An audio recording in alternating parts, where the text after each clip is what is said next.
This video sponsored by EduQuest. இது online courses provide பண்ணுற company. இதில் நிறைய ஆன்லைன் கோர்சஸ் இருக்குது. உங்களுக்கு advance marketing combo, digital marketing student combo, accounting and GST combo, advance stock marketing, இன்னும் நிறைய online courses இருக்குது. இதோட லிங்க் உங்களுக்கு டிஸ்கிரிப்ஷனில் கொடுக்குறேன், யூஸ் பண்ணிக்கோங்க. The struggle to find courses that truly speak your language, it's finally over. Welcome to EduQuest, where learning is made just for you. At EduQuest, we bring you a wide range of online courses, from career building programs to skill boosting masterclasses, all in your regional language. Because we believe language should never be a barrier to success. Our courses are tailor made after understanding what today's learners really need. So why wait? Start learning the smarter, simpler way only with EduQuest. Visit eduquest.courses and explore your next course today. And hey, don't miss out on our exciting offers and promotions.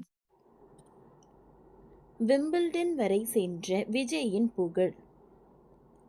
ஆண்கள் ஒற்றையர் இறுதிப் போட்டியில் உலகில் number 1 வீரரான இத்தாலியின் Yannick சின்னர் 2 முறை Wimbledon சாம்பியனான Spain வீரர் கார்லோஸ் அல்கராஸை 4-6, 6-4, 6-4, 6-4 என்ற செட் கணக்கில் வீழ்த்தி தனது முதல் விம்பிள்டன் பட்டத்தையும் 4வது கிராண்ட்ஸ்லாம் பட்டத்தையும் வென்றார். இத்தாலி சார்பாக களம் இறங்கிய அவருக்கு அவரது நாட்டிற்கும் கிடைத்த முதல் விம்பிள்டன் கோப்பை இது என்பதால் அவருக்கு வாழ்த்துகள் குவிந்து வருகின்றன. இந்நிலையில் நடிகர் விஜய் நடிப்பில் உருவாகி வரும் ஜனநாயகத்தின் படத்தின் போஸ்டரை போல போஸ்டர் உருவாக்கப்பட்டு அதை வெளியிட்டுள்ளது விம்பிள்டன் நிர்வாகம். இது இணையத்தில் நல்ல வரவேற்பை பெற்றுள்ளது. விம்பிள்டன் 2025 இறுதிப் போட்டியில் இத்தாலியில் யானிக் சின்னர் இந்த வெற்றியின் மூலம் அல்கராஸுக்கு எதிராக 5 தொடர் தோல்விகளுக்கு முற்றுப்புள்ளி வைத்து முதல் முறையாக இத்தாலிய வீரராக விம்பிள்டன் பட்டத்தை வென்ற வரலாறு படைத்தார். இந்த போட்டி பெற்று வெற்றி மூலம் பிரெஞ்சு ஓப்பன் 2025 போட்டியில் அல்கராஸிடம் யானிக் சின்னர் வெற்றி தோல்விக்கு பதிலடி கொடுத்து விட்டார் என்றும் கூறப்படுகிறது. மிகுந்த எதிர்பார்ப்புக்கு மத்தியில் தொடங்கிய இந்த போட்டியின் முதல் சுற்றில் மட்டும் அல்கராஸ் 4-6-4 என்ற ஆதிக்கம் செலுத்தினார். ஆனால் அடுத்த 3 சுற்றுகளில் யானிக் சின்னர் 6-4 என விரட்டி விட்டுவிட்டார். இவரது ஆட்டத்தை பார்த்த பலரும் பாராட்டி வருகிறார்கள். இறுதிப் போட்டிகளில் ரோஜர், லீலி, ஜான் சீனா உள்ளிட்ட பல பிரபலங்கள் கலந்து கொண்டனர். யானிக் சின்னருக்கு பலரும் வாழ்த்து தெரிவித்து வருகிறார்கள்.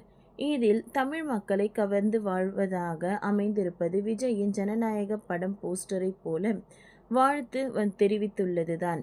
நடிகர் விஜய் தற்பொழுது இயக்குனர் வினோத் இயக்கத்தில் ஜனநாயகன் படத்தில் நடித்து வருகிறார். இந்த படம் அடுத்த ஆண்டு தைப்பொங்கலுக்கு ரிலீஸ் ஆக உள்ளது. படத்தின் படப்பிடிப்பு கிட்டத்தட்ட முடிவடைந்து விட்டதாக கூறப்படுகிறது. விஜய் இந்த படத்தில் காவல்துறை அதிகாரியாக நடிக்கிறார். படத்தின் போஸ்டர்கள் ஏற்கனவே வெளியிடப்பட்டு அது ரசிகர்கள் மத்தியில் நல்ல வரவேற்பை பெற்றது. அப்படியான போஸ்டர்களில் ஒரு போஸ்டர் மாஸ்டர் படத்தின் படப்பிடிப்பின் போது விஜயை பார்க்க குவிந்த ரசிகர்களோடு விஜய் எடுத்துக்கொண்ட செல்ஃபி. இந்த செல்ஃபி போலவே ஜனநாயகம் படத்தில் ஒரு போஸ்டர் உருவாக்கப்பட்டிருப்பது.